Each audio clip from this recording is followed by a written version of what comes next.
Baik, Assalamualaikum, salam sejahtera, salam GBN, salam Malaysia dan salam kuasa ketiga.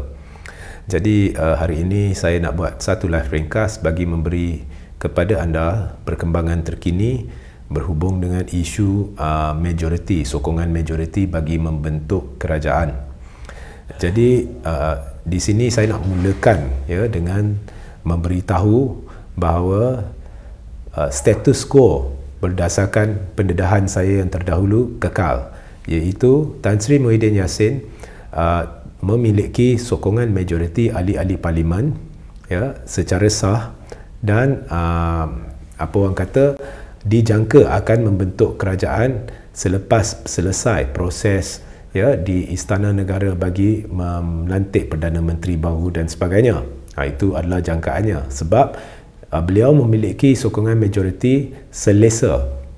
Saya ulang, Tan Sri Muhyiddin Yassin memiliki sokongan majoriti selesa dan sudah Perikatan Nasional sudah menghantar bukti sokongan ini dalam bentuk akan bersumpah kepada istana semalam lagi. Dan angka sebenar saya tidak ingin dedahkan, tetapi cukuplah saya katakan ianya majoriti selesa. Kalau ada yang bertanya, malah ramai yang bertanya kepada saya, BN buat statement ni, BN buat statement tu, lantaklah bagi dia orang buatlah. Okey. Sebab semalam saya ada buat satu live ringkas di mana saya telah memerincikan di mana tang mana ada temberang Zahid, temberang Anwar untuk menimbulkan persepsi dan membeli masa untuk cuba mengubah fikiran ahli-ahli parlimen Barisan Nasional. Jadi bagi menonton video berkenaan, anda boleh pergi ke YouTube Regi J.C. Ritaudin dan tontonlah live yang saya maksudkan, di mana adalah cerita berkenaan dengan temberang Zahid dan temberang Anwar secara terperinci. Jadi kalau anda tak faham tang mana berlaku temberang tu, anda boleh rujuk. Tapi kalau ada peluang dalam video ni, saya akan cuba rumuskan dan bincang sedikit sebanyak.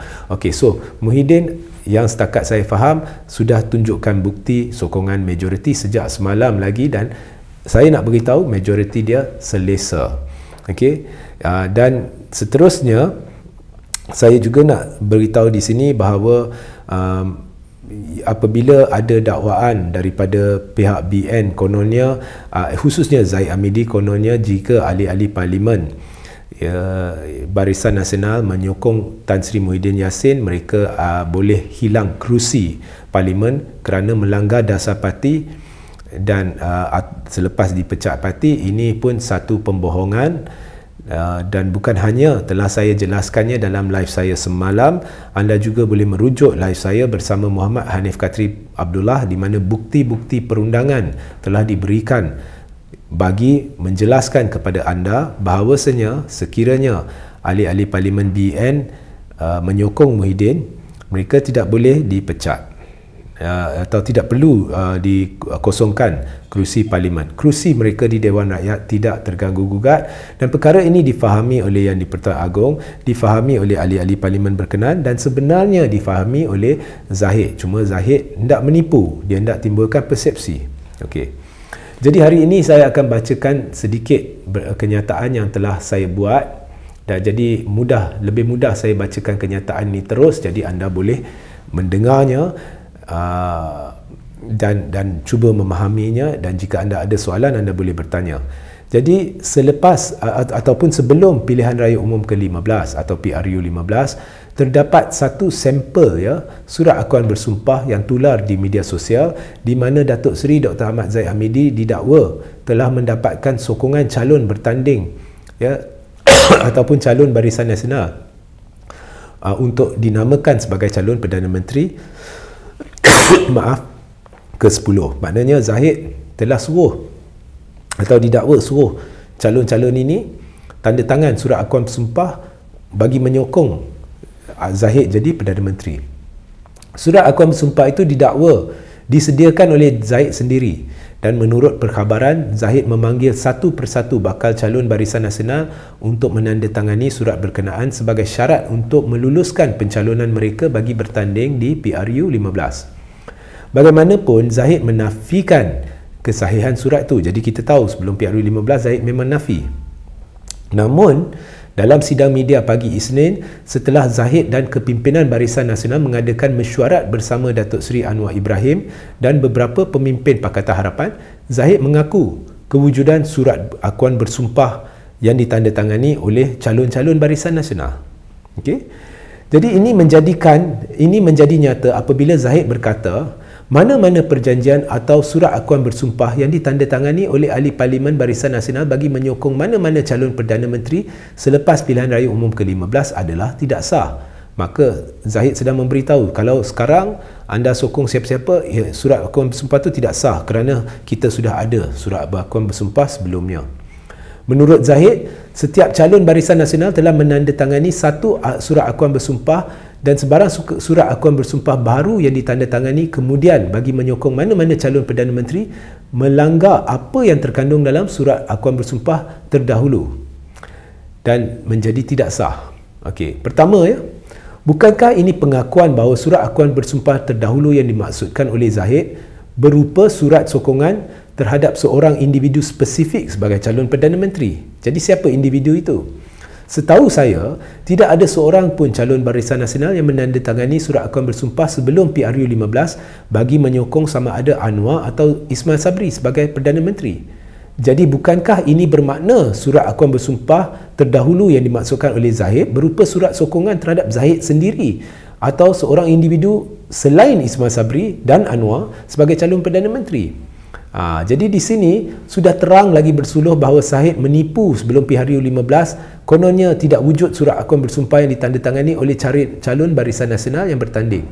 Hakikatnya, dalam surat akuan bersumpah yang tulas sebelum PRU 15, semua calon Barisan Nasional diwajibkan mencalonkan Zahid sebagai Perdana Menteri ke-10 dan memberi kepercayaan kepada Zahid untuk bentuk kerajaan persekutuan.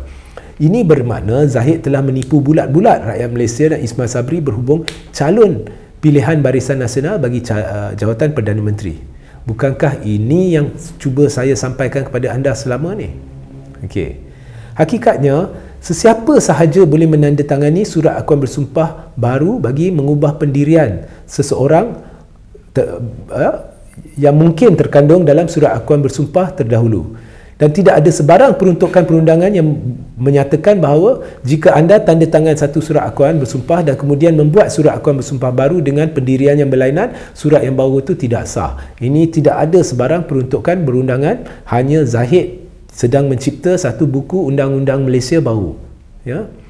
Menurut Perlembagaan Persekutuan, Yang di-Pertuan Agong memiliki kuasa budi bicara dalam menamakan siapa harus jadi menjadi Perdana Menteri. Dan kuasa budi bicara ini adalah dalam bentuk pandangan peribadi atau hemat Seri Paduka Baginda Tuanku berhubung calon yang mungkin mendapat sokongan majoriti ahli-ahli Dewan Rakyat. Ya. Jadi Tuanku sama ada terima bukti sokongan majoriti atau Tuanku rasakan dia ni mungkin dapat sokongan majoriti, sudah cukup. Tuanku boleh lantik orang tu jadi Perdana Menteri. Dan apabila Tuanku nak lantik Perdana Menteri, dia hanya merujuk kepada peruntukan Perlembagaan Persekutuan, bukannya rujuk kepada Zahid Hamidi dan buku undang-undang baru Zahid Hamidi. Ya. Jadi ini bermakna hal-hal berkaitan pelantikan Perdana Menteri adalah di antara Yang di-Pertuan Agong dan ahli-ahli Dewan Rakyat, kerana peruntukan Perlembagaan Persekutuan menyatakan dengan jelas berhubung sokongan majoriti ahli Dewan Rakyat terhadap calon Perdana Menteri. Ya. Perlembagaan Persekutuan tepati. Jadi ini bukannya antara Yang di-Pertuan Agong dengan pemimpin parti politik. Ya. Jadi jika ada perjanjian antara Zahid dengan calon-calon yang bertanding pada PRU, itu hal Zahid dengan calon-calon itu, bukan hal Yang di-Pertuan Agong. Ya. Sekalipun Yang di-Pertuan Agong meminta pemimpin parti politik untuk mengemukakan nama calon Perdana Menteri, ya, seperti yang dilakukan oleh Agong, dia minta pengerusi gabungan-gabungan untuk serahkan nama cadangan Perdana Menteri, keputusan akhir semestinya berpandu kepada Perlembagaan Persekutuan dan justru berpandu kepada sokongan ahli-ahli Dewan Rakyat yang boleh disuarakan secara terus kepada Seri Paduka Baginda Tuanku. Akhirnya Tuanku nak lihat ahli-ahli Dewan Rakyat sendiri sekarang sekarang, terkini, apakah anda sokong dia ni nak jadi calon Perdana Menteri? Okey. Sekiranya benar wujud surat akuan bersumpah atau perjanjian, ini saya dah sebutlah, kalau ada perjanjian antara Zahid dengan calon-calon, itu hal mereka, ya. Jadi Zahid sedang temberang anda, dan seperti yang saya katakan dalam live semalam, jika dah ada, kononnya dah ada sokongan, saya tertanya-tanya, Anwar Zahid kenapa belum pergi ke istana untuk serah bukti itu, sedangkan pihak Muhyiddin dah serah semalam, ya? Dan setahu saya perikatan dah kata dengan jelas no Pakatan Harapan, ya. Jadi bila Zahid kata nak berbincang dengan pihak-pihak tertentu, kita sudah tahu dia nak berbincang dengan PH, dan dia secara terbuka mengadakan perbincangan dengan PH, ya. Dan sudah ada pendedahan-pendedahan bahawa Ismail Sabri sendiri, ya, tidak setuju untuk kerjasama dengan PH. Jadi Zahid buat press conference, dia timbulkan persepsi. Hakikatnya dia tidak cerita apa yang berlaku di sebalik tabir. Di sebalik tabir semalam, dia panggil satu mesyuarat. Jadi ahli-ahli parlimen, Barisan Nasional, bila Presiden dia panggil, dia pergi untuk mesyuarat itu. Tapi dia tidak tahu bahawa sampai kat situ Zahid akan pujuk mereka tanda tangan surat akuan bersumpah sokong Anwar. Ya, mereka tidak tahu, mereka hadir. Kemudian Zahid buat press conference, surat, jika siapa-siapa ada tanda tangan surat akuan bersumpah baru, ianya tidak sah, ya. Itu kenyataan dangkal, kenyataan palsu. Saya dah jelaskan, ya, sesiapa boleh tanda tangan surat akuan bersumpah palsu, dan ini tidak bermakna surat itu tidak sah. Jika ada surat terdahulu, tidak ada, orang boleh ubah pendirian, ya. Jadi dia timbulkan persepsi, dan dia kata 4 ahli parlimen tidak hadir. Yang hadir dalam press conference tu 26 ahli parlimen, dan semuanya bersetuju untuk membenarkan satu jawatan kuasa berunding dan sebagainya. Tetapi dia tidak cerita penuh. Dia tidak cerita bahawa apabila ada ahli parlimen diminta tanda tangan sokongan terhadap Anwar tu, mereka tidak mahu. Ada ahli parlimen yang hadir menyuarakan dengan jelas mereka tidak mahu kerjasama dengan PH. Apatah lagi Ismail Sabri. Ismail Sabri tahu dah kena getah. Ismail Sabri tahu Zahid ada minta calon-calon tanda tangan akuan bersumpah untuk sokong Zahid sebagai Perdana Menteri. Jadi dah terang-terang bukan hanya rakyat ditipu, Ismail Sabri ditipu. Jadi saya tak terkejutlah bila keluar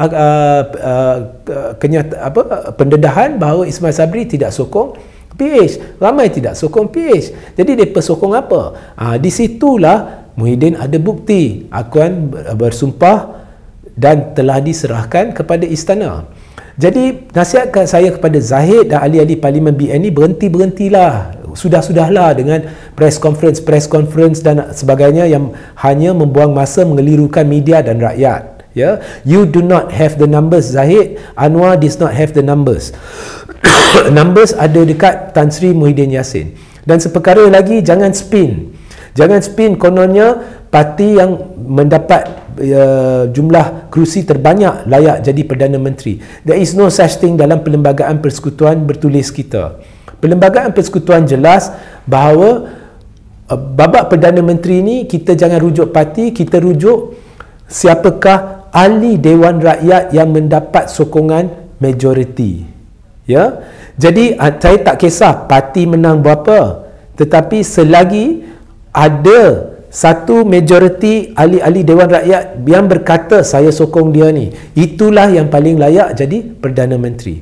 Contohnya majoriti ahli-ahli Dewan Rakyat kata dia sokong, contohnya Lim Kit Siang jadi Perdana Menteri sekalipun. Lim Kit Siang lah calon menjadi Perdana Menteri, tetapi itu bukannya yang berlaku. Ya, so itulah yang tertulis di dalam Perlembagaan Persekutuan. Perlembagaan Persekutuan buta parti. Tidak ada peruntukan dalam Perlembagaan Persekutuan yang kata parti yang menang kursi terbanyak jadi berhak menentukan siapa jadi Perdana Menteri. Dan dalam sesi live saya bersama Muhammad Hanif Katri Abdullah, anda boleh rujuk ya di YouTube Regi J. Sirik Taudin, pergi ke kolom atas, pergi ke bahagian live dan lihat video pertama. Hanif telah menjelaskan secara jelas bahawa Tommy Thomas bukan hanya terkhilaf, dia pincang dalam penjelasan dia, dan penjelasan dia melanggar peruntukan perundang-undang apabila Tommy Thomas memberi pendapat kononnya Anwar perlu dilantik sebagai Perdana Menteri, ya. Sebab Tommy Thomas merujuk perlembagaan di United Kingdom. Anda dengar penjelasan Hanif, saya tak nak ulang.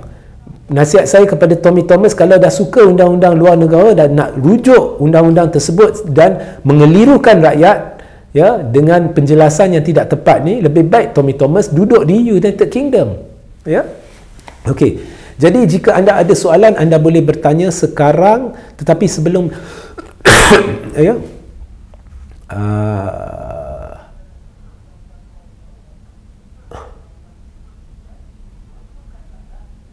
Okey, sebelum itu saya ada tetamu di sini, jadi kita tanya dulu jika ada soalan yang ingin ditanya. Ya, silakan. Okey. Okey. Penonton bertanya soalan. Okey, Anwar dan Zahid dah gelabah. Memang pun buat kenyataan ini, buat kenyataan itu, ya, it's a waste of time. Cuma orang nak tahu, do you have the majority? If you have the majority, do you have the evidence? If you have the evidence, why haven't you send it to Istana? That's all orang nak tahu. Permainan media apa semua ni buat apa? Okey.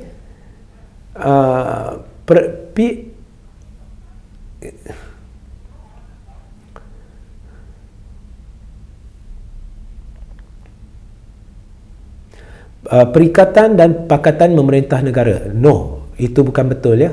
Tak ada gabungan PN dan PH, tak ada. Ya.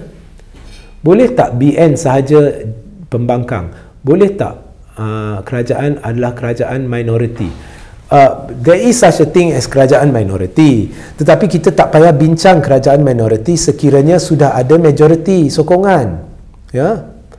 Sekarang ni bukannya saya memang saya tidak mahu Zahid and the kleptocrats terlibat dalam kerajaan. Saya tidak ingin Anwar terlibat dalam kerajaan kerana anda boleh lihat sendiri permainan Anwar ni. Dan apa ya. So asalkan syarat ini dipenuhi, saya tidak akan menentang kerajaan sekiranya saya kritik ianya secara membina. Okey. Dan saya tetap dukung prinsip perjuangan Tun Mahathir. What matters to me now adalah keluhuran perlembagaan dan kedaulatan undang-undang. Dan dalam memelihara keluhuran perlembagaan ini, saya sarankan Anwar dan Zahid, hentikanlah permainan persepsi palsu dangkal membuang masa ni. Dan jika anda ada bukti, serah. Jika tak ada bukti, tunggu yang di-Pertuan Agong dan proses-proses berkaitan berjalan. Tuan, tak ada lagi? Masih tak ada lagi? Tak ada. So saya settle lah live ni. Okey. So kita tak ada soalan daripada penonton kita. Okey.